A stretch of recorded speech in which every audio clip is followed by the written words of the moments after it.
Bizler de düşmüşüz derde, dertlerin dermanı sende. Neredesin hani nerede? Ayşe anam ağlar durur, hasretin kalbine vurur. Fatıma anam kavrulur, gönlünün gülleri kurur.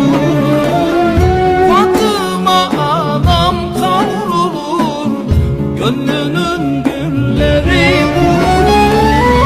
Neredesin şimdi nerede? Bizler de düşmüşüz derde, dertlerin dermanı sende. Neredesin hani nerede? Neredesin şimdi nerede?